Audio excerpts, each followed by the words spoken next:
이번 영상은 아이큐어에 대한 영상입니다. 2월 16일 날 호재가 나왔음에도 3거래 연속 음봉이 크게 나왔습니다. 최근에 상승했던 거 다 반납한 상황인 거죠. 그래서 최근 상승하면서 매수를 하셨는데 혹여라도 지금 3일 연속으로 떨어질 때 손절이나 혹은 익절 못하신 분들은 지금 손해율이 엄청나게 클 것으로 보입니다. 아이큐어는 경피 전달 기술을 바탕으로 금연 패치, 치매 패치, 마스크팩 등의 제약 화장품 OEM, ODM을 하는 기업입니다. 최근에는 셀트리온과 공동 개발 중인 치매 패치제, 그와 관련해서 상승들이 계속해서 나와줬죠. 그리고 지금 아이큐에서 가장 밀고 있고 그거에 대한 기대치가 가장 높은 상황이기도 합니다. 지금 보시면 2월 16일에 오후 2시에 공시가 나왔어요. 오후 2시에 뉴스가 나왔습니다. 투자 판단 관련 주요 경영사항 해갖고 알츠하이머 치료제로서 도내 폐지 패치의 다국가 제3상 임상시험이라고 이렇게 나왔습니다.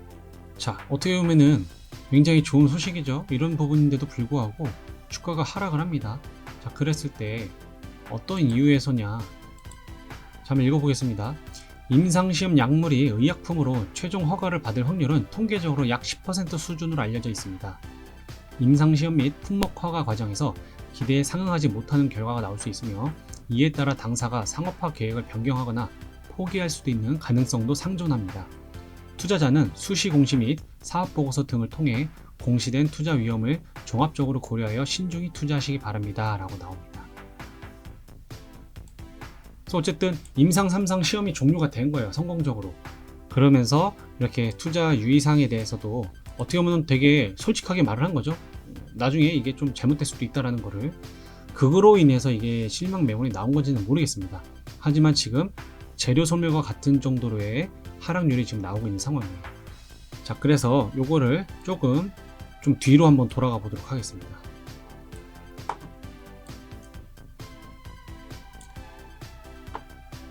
자, 아이큐어가 6월 23일 이날이죠. 2020년 6월 23일에 셀트리온과 공동 개발 중인 치매 패치제 환자 투약을 매달 마무리한다는 소식에 2연상을 갔습니다. 이렇게 보시면은 이날도 상한가를 갔죠. 그런데 보시면 어떻습니까? 바로 하한가가 나왔어요. 이렇게 바로 하한가가 나오고 바로 하한가에 가까운 장대 음봉이 나왔고요. 그 다음에 좀 5거래일 연속으로 음봉이 나왔습니다. 그래서 어떻게 보면은 이틀 동안 이 연상을 갔었던 상승분을 다 반납을 했어요. 이게 왜 이렇게 됐을까요? 자, 이때는 6월 24일 오후 5시에 보시죠. 공시에 보시면은 2020년 6월 24일 오후 5시, 그러니까 장이 끝나고 나서죠.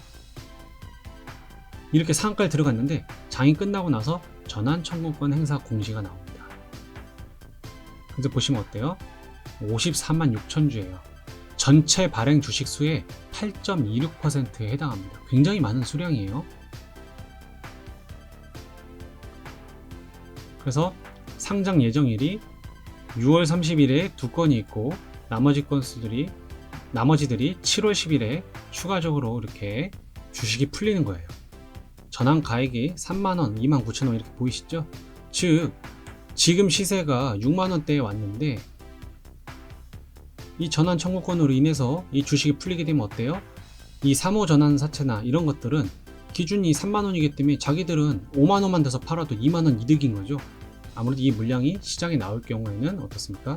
추가적인 주가 하락이 가능하다. 즉 이들은 바로 차익 실현을 할 거다 라는 뜻에서 뭔가 조금 조급하게 많이들 매도를 했던 것 같습니다. 그래서 이날 종가가 47,100원, 그리고 5거래 연속으로 음봉 떨어졌을 때 종가가 43,350원입니다. 네, 그렇게 해서 크게 한 차례 또 급락을 한 적이 있었고요. 그 다음에 자, 이때 또다시 한번 크게 상승을 했죠. 12월 4일과 7일의 급등은 주주총회에서 코로나 백신 관련 및 도내 폐지 임상 3상 관련해서 좋은 내용이 나올 것이다 라고 기대하는 심리 때문에 이때도 큰 상승을 2번이나 보여주었습니다. 하지만 이때도 어떻습니까? 12월 8일에 다시 한 번 더 장대 음봉이 나오면서 이 상승분을 다 반납을 했죠. 뭐 큰 이유는 없어요.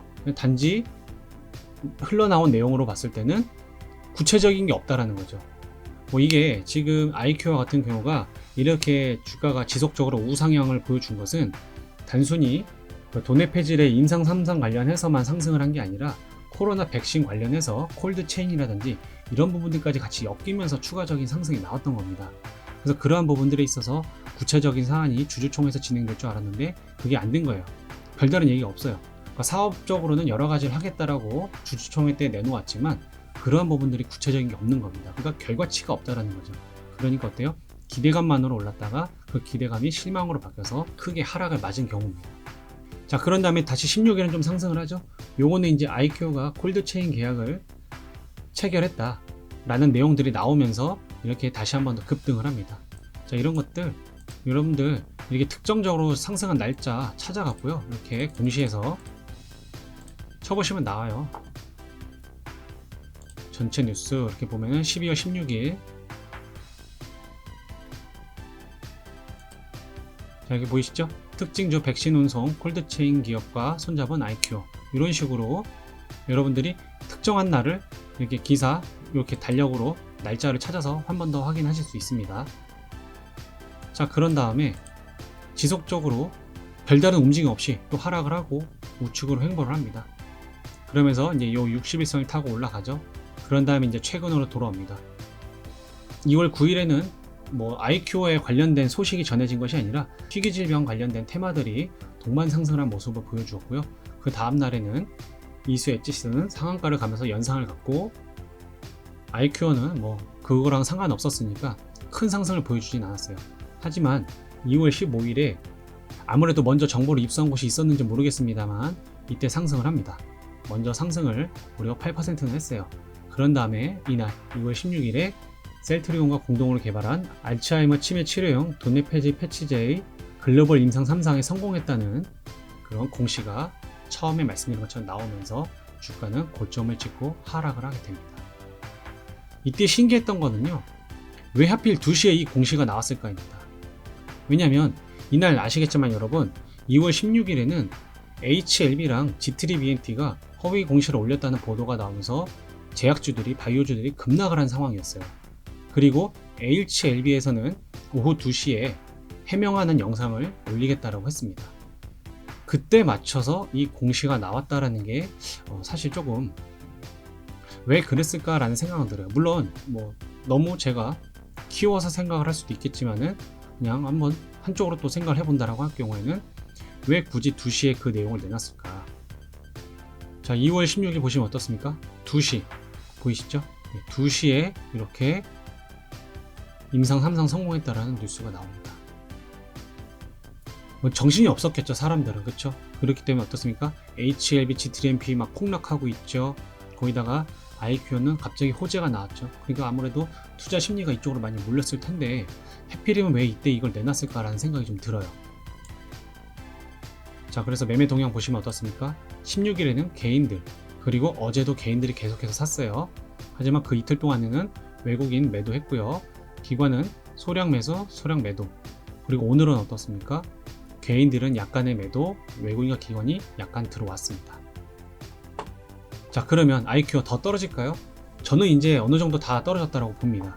지금 보시면 이 떨어진 위치가 작년 6월 24일 날 종가했던 63,900원 있죠?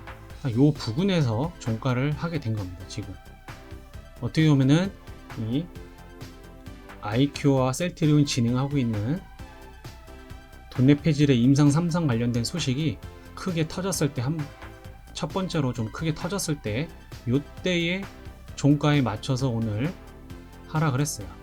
거의 8개월 전으로 좀 돌아갔죠, 주가가.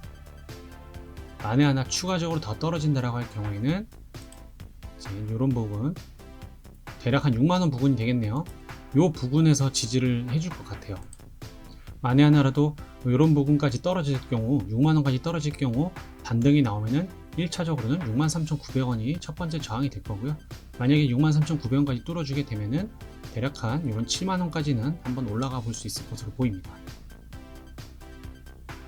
뭐 추가적인 뭐 아이큐에 대한 관련된 나쁜 소식이 나오지 않는 이상은 요 6만원 부분까지 최저 6만원까지는 지지할 것으로 보이고요. 물론 잠깐 이렇게 이탈할 수 있겠지만은 결과론적으로는 6만원에서 63,900원 사이로 우측으로 횡보하는 이런 모습의 박스권이 그려질 것 같고요. 그 다음에 추가적인 호재가 나올 수 있다라고 한다면 반등을 했을 경우 2차적으로는 이제 7만원 부분까지는 노려볼 수 있지 않을까라는 생각이 듭니다. 당분간 특별한 호재가 나오지 않는 이상은 이런 가격대에서 6만원 초중반대 가격대에서 우측으로 횡보를 하다가 지속적으로 이렇게 계단식을 조금씩 상승을 하든, 그런 다음에 바닥을 다지고 나서 다시 한 번 더 재료를 가지고 돌아왔을 경우에는 그때 가서 추가적인 상승을 할 수 있지 않을까 라는 생각이 듭니다. 조금 우려가 되는 거는 신용 비율도 6%나 돼요. 6%나 돼서 이러한 부분들이 과연 반대 매매가 이루어지게 된다면 추가적인 하락도 나올 수가 있기 때문에 이런 것들도 좀 조심하셔야 될 것 같습니다. 신용 비율이 무려 6%나 됩니다. 말 그대로 신용 비율은 내 돈으로 한 게 아니라 증권사의 돈을 빌려서 주식을 매수한 겁니다. 그렇기 때문에 그런 증거금 이하로 미달될 경우에는 도로 토해내야 되는 상황이 발생이 되니까 그런 부분들은 조심해야 될 것 같습니다. 그래서 IQ는 지금 보시다시피 이 가격대로 당분간 우측으로 횡보할 것 같다는 점을 말씀드려 봅니다. 다행히 제 말이 틀리고 바로 또다시 호재가 나오고 긍정적인 얘기들이 쏟아져 나오면서 손실은 최소화시키시고 수익은 극대화시킬 수 있길 바라겠습니다.